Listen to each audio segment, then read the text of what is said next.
The station was called the Conclave of Voices, and it floated in the dark between stars like a small moon made of glass and steel.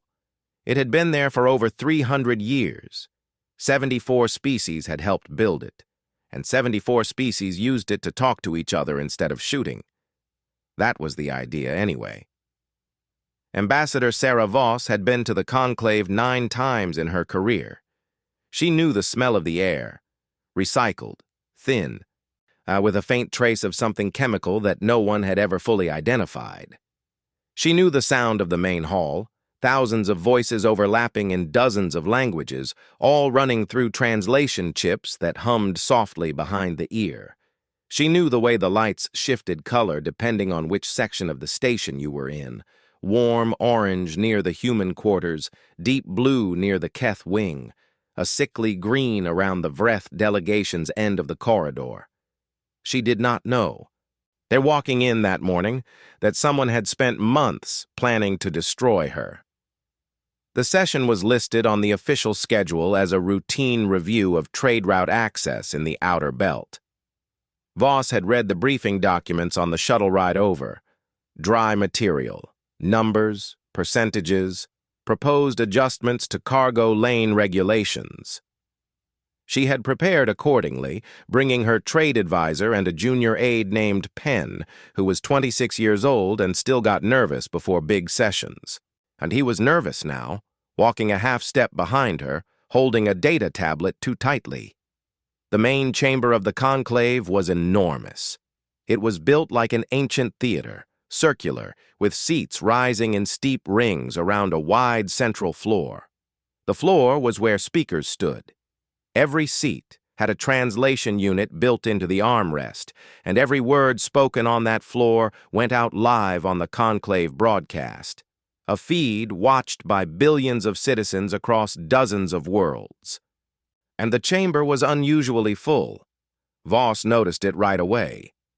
Trade route reviews did not fill the chamber like this. There were delegates in seats that were normally empty, species that rarely attended minor sessions. She could see the Solon merchants in their silver-threaded robes, the tall insect-like Draval who almost never left their own section of the station, observers from neutral worlds who had no stake in belt trade at all. She found her delegation's seats and sat down, and she said nothing about what she noticed. The session opened normally. The conclave speaker, a round-bodied creature called Magistrate Hanru, called the gathering to order in the formal way, reading the session number, the date by galactic standard, and the listed agenda. Then Hanru paused, which was unusual, and said that the Vreth Dominion had submitted a procedural request to address the chamber before the scheduled agenda began. The request had been approved the previous day, and Penn leaned close to Voss and whispered, "Did we know about this?" "No," she said quietly. High Delegate Urath of the Vreth Dominion walked to the center floor.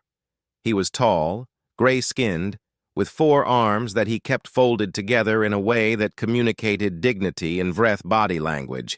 He was old, and he moved the way old, powerful beings move, slowly, because there was no need to hurry.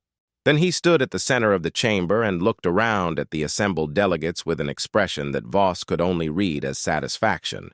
Then he began to speak. He started with history. Not real history, she would later confirm, but a version of it. And he talked about humanity's first contact period and called it an act of accidental contamination upon civilized space. He talked about Earth's early military expansions and described them as a pattern of predatory behavior wrapped in diplomatic language. He pulled up data charts, large, visible to everyone in the chamber, showing human conflict rates, resource consumption, weapon development timelines. Each one was real data, technically. Each one was cut, shaped, and then placed in a context designed to make humanity look like a species that had crawled out of its own blood and somehow wandered into polite company. The chamber was very quiet. Not uncomfortable quiet, interested quiet. Urath moved on. He talked about human diplomacy and called it organized aggression in formal robes. He described Earth's cultural history as a cycle of self-destruction. He brought up wars by name, disasters by casualty count, and each time he mentioned a number, and he let it sit in the air for a moment before moving on, as if giving the chamber time to absorb the weight of it. Then he proposed the resolution. He called it a matter of galactic safety and responsible governance. He proposed that the Interstellar Union formally reclassify humanity as a monitored primitive species, a designation that would strip Earth of its voting seat, place human expansion under Union supervision, and require all human vessels outside the solar system to carry conclave-approved observers at all times. He finished speaking. He folded his forearms and stepped back. For a moment, there was silence. Then the chamber filled with sound, not the sound of protest, the sound of agreement. Hundreds of alien voices, dozens of species, a rising tide of approval that bounced off the curved walls and filled the space completely. Delegates Voss did not recognize stood up, and several species sent their secondary speakers to the floor to add short statements of support, each one a variation on the same theme. Humanity was dangerous. Humanity was primitive. Humanity should be controlled. One delegate, a small gray-feathered creature from a species called the Ven, said that humans were an interesting case study in what happens when aggression is given a spaceship. The chamber laughed. Even species that had no laughter equivalent made sounds that the translation chips rendered as laughter. Penn had gone pale. He was gripping the data tablet so hard his knuckles had changed color. Voss's trade advisor, a man named Callum, who had worked with her for 11 years, sat completely still and stared at the floor. Voss sat the way she always sat, back straight, hands rested on the armrests, face calm, the way still water is calm. When the noise died down, the magistrate Hanru looked toward the human delegation and asked in the formal procedural way whether Ambassador Voss wished to respond. Every eye in the chamber turned to her, billions more on the live feed. She stood up. She looked at Urath. She looked at the chamber. She took one slow breath, and then she spoke. "We'll need the night," she said. She sat back down. The chamber stirred. A few voices rose in confused murmuring. Urath looked at her with an expression that, on a Vreth face, it meant something close to amusement. He had expected anger or panic or a desperate fumbling attempt at defense. He had not expected that. No one had expected that. Penn leaned close to her again. His voice was barely a sound. "Ambassador, what do we do?" Voss did not look at him. She was already watching the chamber, reading it, the way she always did, the way someone reads weather before a long journey. She was looking at who had laughed the loudest and who had stayed quiet. But she was counting. "We go to work," she said. The human delegation suite was 3 rooms and a narrow corridor on the station's 4th residential ring. It was not a grand space. The Vreth quarters were 4 times the size, with high ceilings and a private observation deck. The Keth had a garden room where they could grow the soil flowers their biology needed for comfort. The human suite had folding chairs, a long table with scratched edges, 2 wall screens. It ran a small kitchen unit that Callum always complained about because it could only make one kind of coffee. Voss walked through the door first. The rest of the delegation filed in behind her. She went straight to the table, sat down, and looked at each person in the room. Callum, the trade advisor, was still pale. He poured himself the coffee without thinking about it, then stood holding the cup and looking at the wall. Penn, the young aide, had set his tablet down on the table and was staring at it like it might say something helpful. The 3rd member of the delegation, a data analyst named Dr. Una Marsh, was already opening files on the wall screen. Military Attaché Commander Drav, a quiet, solid man who wore his uniform like a second skin, stood near the door with his arms crossed, saying nothing, waiting. Voss looked at Penn first. "Tell me what you felt in that chamber," she said. He blinked. "I felt angry." "Good. Hold on to that. It's useful. What else?" He thought about it. "Afraid. I felt like they had already decided, like the whole thing was planned." "Because it was," Voss said. She turned to Marsh. "Show me what you have." Marsh pulled the data charts Urath had used during his address, the same ones that had filled the chamber's main display. She laid them out on the wall screen side by side and started working. It took her less than 20 minutes to find the first cut. Yet the conflict data Urath had presented covered only specific decades, stopping before and after periods that would have shown the opposite trend. The resource consumption numbers were real, but they had been compared to species with entirely different biological needs, a comparison that made humans look excessive when the actual per capita data showed something far more moderate. "He didn't lie," Marsh said, pointing at the screen. "He just chose very carefully." "That's a worse kind of lying," Callum said from the kitchen corner. Voss nodded. "Keep going." While Marsh worked on the data, Voss sat back in her chair and let herself think. The chamber had been full when it shouldn't have been. The resolution had been pre-written. She had seen the way Arath moved through his speech, not like someone making an argument, but like someone reading a prepared script that he had rehearsed many times. And the supporting delegates had come prepared with their own statements. This had taken months to organize. The question she kept turning over in her mind was simple. Why? The Vreth Dominion was the oldest power in the Union. They did not need to shame anyone. They had enough votes, enough influence, enough history to push through almost any resolution they wanted through ordinary channels. They didn't need theater. They didn't need a live broadcast. They didn't need the whole chamber watching. Unless what they needed wasn't the vote. Unless what they needed was the image. "Pull the new survey maps," she said quietly. "The outer belt. Everything filed in the last 18 months. Marsh looked at her. "What am I looking for?" "Anything that runs through Earth-declared territory." The room was quiet while Marsh searched. The station hummed around them. Outside the small porthole window, the neutral star burned at a safe distance, cold and steady. Marsh stopped. She leaned forward.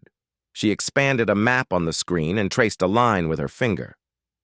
"There," she said. "A hyperspace corridor, newly charted. It was surveyed 8 months ago by a Vreth science vessel." She paused. "It runs directly through the middle of Earth's declared expansion zone." The room changed. Everyone felt it. Drav uncrossed his arms and came to look at the screen. Callum set his coffee down. Penn stood up from his chair. Voss did not move, but something in her face shifted, and the stillness she wore became a different kind of stillness, the kind that comes before a decision, not after doubt. "Who else knows about the corridor?" she asked. "The filing is public," Marsh said, "but buried. Nobody flagged it. I almost missed it." She kept reading. "Wait." Her voice changed. "There are private treaty discussions, pre-negotiations, 3 species, the Ul Confederation, the Draval Assembly, Des and the Solon Merchant Guilds, all entered into informal talks with the Vreth Dominion 5 months ago." She looked up. "The talks are about transit rights." "Transit rights through our space," Drav said. It wasn't a question. "Without us at the table," Voss confirmed. That was the full picture. The shaming in the chamber wasn't a moral complaint. It wasn't even political maneuvering for its own sake. It was a removal operation. Strip humanity of its voting seat, and reclassify them as a primitive species, and suddenly Earth's declared territory is no longer Earth's. The hyperspace corridor opens up. The Vreth Dominion controls access. Their partners get favorable rates. The whole galaxy watches humans get demoted on live broadcast and assumes anyone who objects is just being sentimental about a species that clearly didn't belong at the table to begin with. Clean. Simple. Devastating. Penn was very still. Nah, so they humiliated us in front of everyone to take our space. They humiliated us in front of everyone so that taking our space would look reasonable, Voss said. She stood up. She walked to the wall screen and looked at the map for a long moment, at that thin glowing line cutting through human territory like something that had always been there, just waiting to be claimed. Then she thought about something else. She thought about the things Arath had said in the chamber. The wars, the disasters, the numbers. She thought about what he had left out, not just the data, the rest of it, the parts that didn't fit his picture. She thought about the Caspian Plague of 2031, which had killed 40 million people in 11 months, and the way humanity had torn itself apart trying to find a cure, working in shifts, sleeping in labs, until they had it. She thought about the Cascade famines and the underground growing networks that sprang up in 6 continents simultaneously, and strangers sharing food with strangers because there was no other option that felt human. She thought about the cities that had been leveled by wars and rebuilt, not always better, not always smarter, but rebuilt, always rebuilt, by people who had no logical reason to try again and tried anyway. Arath had shown the chamber fire and called it only destruction. He had forgotten, or hoped others wouldn't notice, that everything humans had ever built had been built in the ash of something else. The Voss turned from the screen. She looked at her team. "We are not going to ask for forgiveness," she said. "We are not going to explain ourselves or argue about his numbers all night. We are going to do something much simpler." She paused. "We are going to remind people what we actually are." "And what are we?" Penn asked. He was young enough that it was a real question. Voss almost smiled. "The species that never stopped," she said. "Not once, not ever." She looked at Drav. "Make the calls." "I'll tell you who and what to say. We have until dawn." Drav nodded once and moved to the door. Outside the suite, the station turned slowly in the dark. In the Vreth quarters on the other end of the ring, High Delegate Arath was accepting congratulations from his allies over a celebratory meal. He had not turned on the monitors. He was not worried. He should have been. The station at night was different from the station during the day. The main corridors were quieter, and the big public areas went dim. Most delegations were in their suites, some sleeping, some celebrating, all of them certain that the drama of the day was finished and that the vote in the morning would be a formality. The Vreth had put on a good show. The resolution would pass. Earth would lose its seat. Life in the Union would continue, slightly rearranged in the Vreth's favor. Nobody was watching the human delegation. That was their first mistake. And the 3 threads of work began within minutes of each other, spreading out from the small human suite like quiet roots moving through dark soil. Voss left the suite alone, wearing a plain gray coat over her formal uniform. She moved through the station's secondary corridors, the maintenance paths, the service tunnels that ran between the residential rings. She had learned them years ago, out of habit more than need. She always learned the back ways into things. The Keth Sovereignty's quarters were on the 7th residential ring, far from the main diplomatic wing. The Keth were not a powerful species by galactic standards. They were medium-sized, 4-limbed, brown-skinned, with large, quiet eyes and a culture built around long memory. They kept careful records of everything. Who had helped them? Who had looked away? The Keth senior delegate was a woman named Oral. She had held her post for 30 years. She was sitting at a small desk in the front room of the Keth suite when her aide knocked and said that the human ambassador was at the door and wished to speak. Orel told the aide to let her in.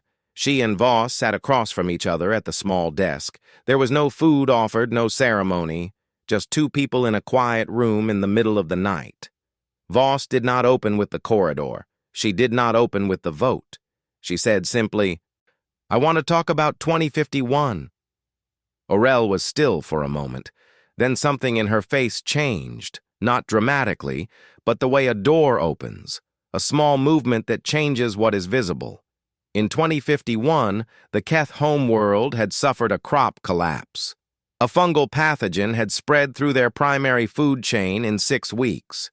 The Vreth Dominion had offered aid, conditional aid, structured as a loan against future resource contracts that the Keth would have been paying off for a century. His 3 other Union members had proposed studies and committee reviews. The situation was moving slowly toward catastrophe through official channels. Earth had sent 4 cargo ships. No loans, no contracts, no press release. The ships had come, unloaded, and gone. A human agricultural team had stayed for 8 months to help rebuild the growing systems. Their leader, a quiet man from a small country called Portugal, had learned enough of the Keth language to teach in it. The Keth had never forgotten. They had never been asked to. Voss laid the hyperspace corridor data on the desk between them. She explained what it meant. She explained what the resolution in the morning was actually designed to do. Oral read the documents carefully. She did not say anything for a long time. When she finally looked up, her large eyes were steady. "What do you need?" she said. "I need you to second a counter-resolution tomorrow morning," Voss said. "I'll handle the rest." Orel nodded once. "We'll be there." Voss thanked her and left. She was already moving toward her next stop. On the other side of the station, Commander Drav was meeting with the Solon merchant guilds. The Solons were not a government. They were a commercial network, 11 species bound by trade agreements rather than shared biology or culture. They had their own section of the station, their own security, and their own set of interests that had nothing to do with galactic ideals and everything to do with shipping lanes and profit margins. They had been in the pre-negotiations with the Vreth because the corridor promised them favorable transit rates. They had assumed the deal was clean. Drav was not a diplomat. He was a soldier who had learned to talk to people, which was a different skill. Then he sat across from 3 Solon guild masters and put the corridor documents on the table between them, the same way Voss had done with Oral, but he added one page that Voss hadn't used. It was a copy of the private rate structure the Vreth had offered the Solons, and next to it the rate structure the Vreth charged all non-allied species for access to the 2 corridors they already controlled.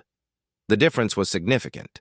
The Solons were being offered favorable rates now, but during negotiations, when they were useful. The historical rates told a different story. What happened to allies once the Vreth controlled the infrastructure and no longer needed to be generous? The guildmasters looked at the 2 documents side by side for a long time. "Where did you get the historical rate data?" one of them asked. "Public conclave records," Drav said. "All legal, all available. Nobody had put them next to each other before." The guildmasters spoke quietly to each other in their own tongue for several minutes. Then the senior one looked at Drav and asked what the humans were proposing instead. "A shared transit zone," he said. "Joint governance board. Every party gets access at the same rate. Nobody owns it."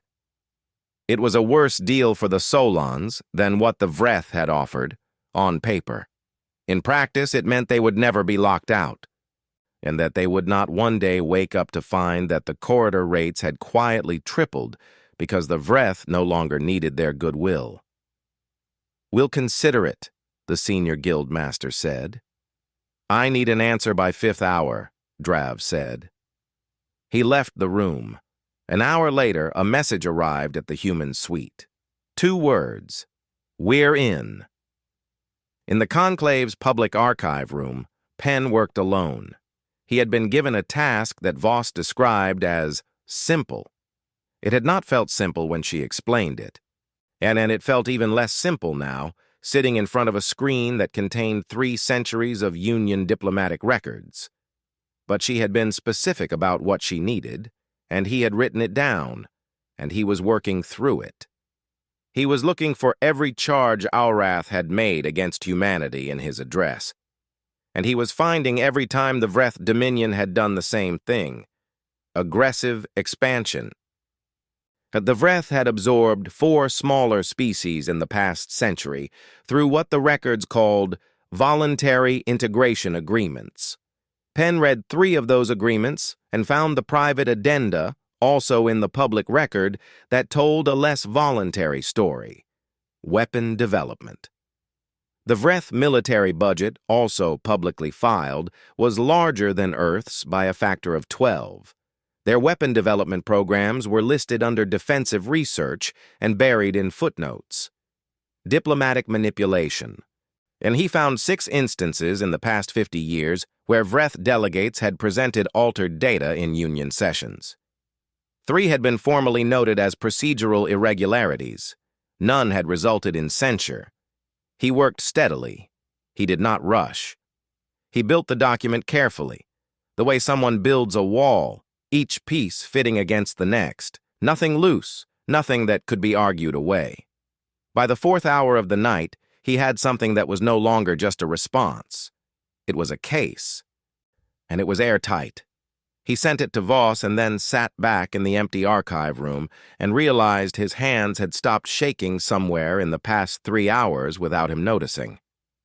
He thought about the chamber earlier that day, the laughter, the way it had bounced off the walls and landed on the human delegation like something physical. He thought about how small he had felt and how that smallness had slowly, over the course of a long night of work, turned into something else.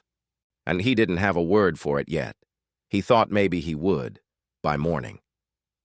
On the far side of the galaxy, the human fleet was moving, the chamber filled faster than it had the day before, which was not something anyone had expected. Word moves quickly on a station where thousands of beings share corridors, kitchens, and communication networks. By the time the morning session was announced, the story of what had happened during the night had already moved through the station in pieces. A conversation here, a message there, a guild master who had mentioned something to a trade contact, who had mentioned it to a journalist from the neutral press block who had started pulling public records at 3 in the morning and not stopped. Nobody knew the full picture yet. But enough pieces were in the air that when the session opened, the chamber was standing room only. Delegates who had not attended a morning session in years were in their seats. The live feed, which had recorded record viewership during Aurath's address, was reporting numbers that hadn't been seen since the last war declaration 40 years ago. Penn noticed it when they walked in. He leaned close to Callum and said something quietly. Callum looked around the chamber and nodded. Voss did not look around. She walked to the human delegation's seats, sat down, and placed a single data card on the armrest. She looked straight ahead at the central floor. She had slept 2 hours. She did not look like it. High Delegate Aurath arrived with his full retinue, gray-robed, arms folded, moving with the same slow dignity he had worn the day before. He found his seat and settled into it with the ease of someone who expected to spend only a short time there before going to the floor to finish what he had started. He glanced toward the human delegation once. His expression did not change. Magistrate Honru called the session to order. The formal language ran its course: session number, date, listed agenda. Then Honru said that the floor was open for the conclusion of yesterday's special address and that the Vreth Dominion's proposed resolution was ready for discussion before the vote. Before Honru had finished the sentence, a light came on at the human delegations panel. A request to speak. Honru paused. Procedurally, any recognized delegation could request the floor before a vote. It was one of the oldest rules in the Conclave Charter, rarely used in this context, but completely valid. Honru acknowledged the request and granted Ambassador Voss the floor. Urath's eyes moved to her. Something small shifted in his expression. Not worry, not yet. More like the mild attention of someone watching something they don't expect to matter. Voss walked to the center of the chamber floor. She stood there for a moment without speaking. Not because she was gathering herself. She had been gathered for hours. She stood there because she wanted the chamber to be fully quiet before she began. She waited until even the soft murmuring near the back rows had died away, until the translation chips in 40 different languages were all carrying nothing but silence. Then she spoke. She did not raise her voice. She did not use dramatic language. Nor she spoke the way someone speaks when they are certain of what they are saying and have no need to perform it. She began with the data. She pulled up Orath's charts from the day before, the same ones he had used, and she corrected them one by one. Not argued against, corrected. She showed the full dataset behind each chart, the portions that had been cut, the periods that had been omitted. She showed what the numbers actually said when you used all of them. She did this methodically, one chart at a time, and she did not editorialize. She simply showed the chamber what was missing, and let the missing pieces speak for themselves. The chamber was very quiet. Then she moved to history. She talked about what Orath had said about humanity, the wars, the violence, the pattern of destruction. She said she was not going to pretend those things hadn't happened. They had happened. She said that what she was going to do instead was ask the chamber to consider what else had happened alongside them, and she opened the historical record. She talked about the rebuilding, not in grand language, in specifics. Cities rebuilt, diseases eliminated, species preserved that humanity had nearly destroyed and then spent generations trying to save. The schools built in places that had just stopped burning. The quiet, constant, a stubborn refusal to leave something broken if there was any possible way to fix it. She talked about the 40-year reforestation compact, which had been purely voluntary, internally funded, and had resulted in the largest ecological recovery in Earth's recorded history. She did not say any of this as an argument. She said it as a record. "We are not a perfect species," she said. "No species in this chamber is. But we are a species that remembers every mistake we have ever made, writes it down, teaches it to our children, and does not accept that it cannot be done better." She let that sit. Then she changed direction. "I want to talk about a hyperspace corridor," she said. The chamber shifted. A different kind of attention filled the space. She pulled up the survey map. The corridor. The line cutting through Earth's declared territory. The filing date. The Vreth science vessel's registration number. She put it on the main display where everyone could see it. Then she pulled up the private pre-negotiation records between the Vreth Dominion and their 3 partners. Not hacked, not stolen, legally obtained through a transparency clause in the Conclave Charter that required all pre-treaty discussions to be filed in the public record within 6 months of initiation. Nobody had invoked that clause in 200 years because nobody had ever thought to look, and because the Vreth had counted on that. Penn had looked. And the chamber was no longer quiet in the same way. It was quiet in the way that a room full of people is quiet when they all understand, at the same moment, that they have been watching a performance and thought it was real life. Voss read from the records. She named the corridor. She named the rate structures. She named the resolution, the one still waiting for a vote in this very chamber, and she connected it directly to the corridor, step by step, so that the connection was not a theory or an accusation, but a documented sequence of events. This resolution, she said, was not written to protect the Union from humanity. It was written to remove humanity from the table so that our territory could be divided without our participation. Every delegate who was asked to support it was given a reason to believe it was about safety. The documents show that the people who drafted it knew it was about a shipping lane. She looked at Urath, and he was still, 4 arms folded, face controlled, but something behind his eyes had changed.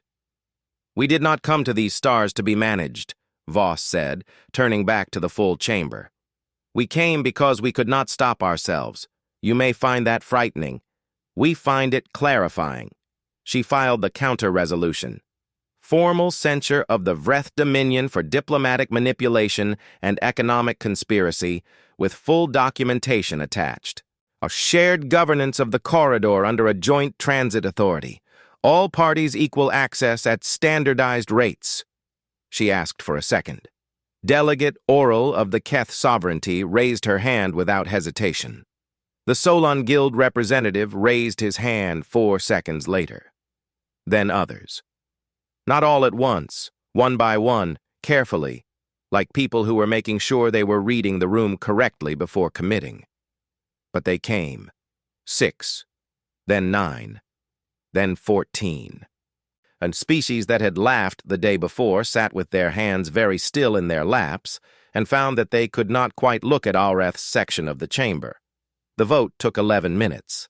The censure passed with 41 voices in favor, 9 abstentions, and 8 against, 7 of those 8 from species so deeply tied to the Vreth that they had no other choice. Alrath voted against. He sat through the count without moving, without speaking. When the final number appeared on the chamber's display, he looked at Voss across the floor with an expression she did not bother to read. She had already moved on. The chamber did not erupt the way it had the night before. There was no applause, no noise, just the specific kind of silence that follows when something has been decided and everyone present knows it is permanent. Magistrate Honru formally noted the result, logged the documentation, and suspended the original resolution indefinitely pending review of the underlying evidence. Voss walked back to her seat. She sat down. She picked up the data card from the armrest and turned it over in her hand once, and then put it in her coat pocket. Penn was looking at her. His eyes were bright in a way they hadn't been the night before. He had found his word, she thought. She could see it. The treaties did not burn. That was the thing people got wrong when they told the story later. And there was no fire, no dramatic moment where someone tore a document in half. The treaties simply stopped. Pre-negotiations that had been in progress went silent. Messages that had been sent were not answered. The careful, months-long architecture the Vreth Dominion had built between themselves and their 3 partners began to come apart the way a building comes apart when you remove the foundation. Slowly at first, then all at once. The Ul Confederation formally withdrew from the corridor pre-negotiations 3 days after the session. They sent no explanation. They did not need to. The Drav-Al Assembly followed 6 days later. They're citing a need to review alignment of interests, which was the diplomatic way of saying that they had looked at the numbers and realized they had nearly signed something very expensive in the name of someone who had just been publicly exposed and humiliated in the most watched broadcast of the decade. The Solon merchant guilds were already gone. They had been the first to move. By the time the morning session ended, their representative had already contacted Voss's office to begin preliminary talks on the shared transit proposal. Commerce moves faster than politics. It always has. The Vreth Dominion said nothing publicly for 8 days. When High Delegate Alrath finally released a statement, it was short, formal, and claimed that the Vreth had acted in good faith and that the evidence presented in the chamber had been taken out of context. Nobody responded to the statement. That particular silence said everything. Back on Earth, the response to the broadcast was not what anyone had predicted. There had been an expectation, from the Vreth, from Union observers, from political analysts on a dozen neutral worlds, that humanity would react to the original shaming with anger. Protests, military posturing, heated statements from heads of government, the kind of noise that would have confirmed Urath's picture of a hot-blooded species that couldn't help itself. That what happened instead was quieter. People watched the Voss address. Not just once. They watched it again, shared it, talked about it. Not because it was angry or triumphant, but because it wasn't. The moment that replayed most, on news channels, in school discussions, on personal message feeds passed between strangers, was not the counter-resolution or the vote result. It was the 32 seconds before Voss spoke the first time at the morning session, And when she stood on the floor of the chamber and waited for the room to be silent, her face absolutely still, looking like someone who had all the time in the world. An elderly man who had survived the Cascade famines watched it on a screen in a small apartment in a city by the sea and said to nobody in particular, "Yes, that's right." He did not explain what he meant by it. He did not need to. A classroom of 9-year-olds on a station in the Outer Belt watched it as part of their social studies curriculum. Their teacher asked them what they thought Ambassador Voss was feeling when she stood there waiting. The answers varied: calm, tired, ready, unafraid. One child, a girl who rarely spoke in class, said, "I think she already knew it was going to be okay." The teacher wrote that answer on the board and left it there for the rest of the day. Veterans watched it in silence. Diplomats analyzed it. Writers tried to explain it and mostly failed, which is usually what happens when you try to put a plain thing into fancy language. The hyperspace corridor became the shared transit zone of the Outer Belt under the charter Voss had proposed. Governance fell to a joint board with rotating representation from every union member, including the Vreth Dominion, who accepted the arrangement without comment and without any indication that they understood what it said about them that they were accepting it. Earth held its voting seat. The resolution to reclassify humanity as a monitored primitive species was formally withdrawn from consideration and placed in a file that no one ever opened again. 3 of the Vreth's former client species opened independent diplomatic channels with Earth within the first month. They sent formal introductory delegations with gifts, as was their custom, and made no reference to what had happened in the chamber. The gifts were accepted. No reference was made. Penn was promoted to senior diplomatic aide within 2 weeks of returning to Earth. He was the youngest person to hold the title in 11 years. At the small ceremony where Voss handed him the new credentials, she told him he had done good work in the archive room. He said he thought it was supposed to be the easy part. She said, "The parts that look easy usually aren't. The parts that look hard usually aren't either. Most of it is just deciding what kind of person you're going to be and then doing the work." He thought about that for a long time afterward. Commander Drav received a formal commendation from the Earth Fleet Joint Council and returned to active service. The note in his file said he had demonstrated exceptional strategic thinking under adversarial conditions. He read it once and filed it away and went back to his regular work, which was what he had always done. Dr. Una Marsh published a paper on the methodology of diplomatic data manipulation. It became required reading at 4 Galactic Studies programs, including one at the Conclave's own Diplomatic Training Institute. She did not attend the speaking invitations she received, and she was busy with the next thing. Callum finally got the kitchen unit in the human delegation suite replaced. The new one made 4 kinds of coffee. He considered this the most concrete improvement to come out of the whole affair. Voss herself gave one interview to a journalist from a neutral press organization who had been covering the conclave for 20 years. She was patient and precise and said nothing dramatic. Near the end, and the journalist asked her what she had felt when Orath finished his speech the night before. The original speech, the one with the laughter, the resolution, all of it. Voss was quiet for a moment, and the journalist was experienced enough not to fill the silence. "Grateful," Voss said. The journalist waited. "Shame only works on people who needed the approval of the person shaming them," Voss said. "We didn't need theirs. So what he gave us instead was a very clear picture of what they were afraid of. That's useful." She paused again. "They went to a lot of trouble.